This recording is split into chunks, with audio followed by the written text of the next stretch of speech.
महिलरूपम नामक एक दक्षिणी शहर के पास भगवान शिव का एक मंदिर था। वहाँ एक पवित्र ऋषि रहते थे और मंदिर की देखभाल करते थे। वे भिक्षा के लिए शहर में हर रोज जाते थे और भोजन के लिए शाम को वापस आते थे। वे अपनी आवश्यकता से अधिक एकत्र कर लेते थे और बाकी का बर्तन में डालकर गरीब मजदूरों में बांट देते थे, जो बदले में मंदिर की सफाई करते थे और उसे सजावट का काम किया करते थे। उसी आश्रम में एक चूहा भी अपने बिल में रहता था और हर रोज कटोरे में से कुछ न कुछ भोजन चुरा लेता था। जब साधु को एहसास हुआ कि एक चूहा भोजन चोरी करता है तो उन्होंने इसे रोकने के लिए सभी तरह की कोशिशें की। उन्होंने कटोरे को काफी ऊंचाई पर रखा ताकि चूहा वहां तक पहुंच न सके, और यहां तक कि एक छड़ी के साथ चूहे को मार भगाने की भी कोशिश की, लेकिन चूहा किसी भी तरह कटोरे तक पहुंचने का रास्ता ढूंढ लेता और कुछ भोजन चुरा लेता था। एक दिन एक भिक्षुक मंदिर की यात्रा करने के लिए आए थे, लेकिन साधु का ध्यान तो चूहे को डंडे से मारने में था और वे भिक्षुक से मिल भी नहीं पाए। इसे अपना अपमान समझ भिक्षुक क्रोधित होकर बोले, आपके आश्रम में फिर कभी नहीं आऊंगा, क्योंकि लगता है मुझसे बात करने के अलावा आपको अन्य काम ज्यादा महत्वपूर्ण लग रहा है।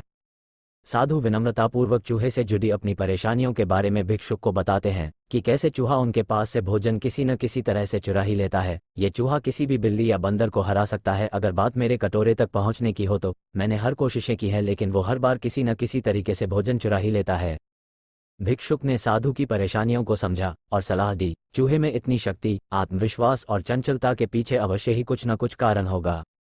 मुझे यकीन है कि इसने बहुत सारा भोजन जमा कर रखा होगा और यही कारण है कि चूहा अपने आप को बड़ा महसूस करता है और इसी से उसे ऊंचा कूदने की शक्ति मिलती है। चूहा जानता है कि उसके पास कुछ खोने के लिए नहीं है, इसलिए वो डरता नहीं है।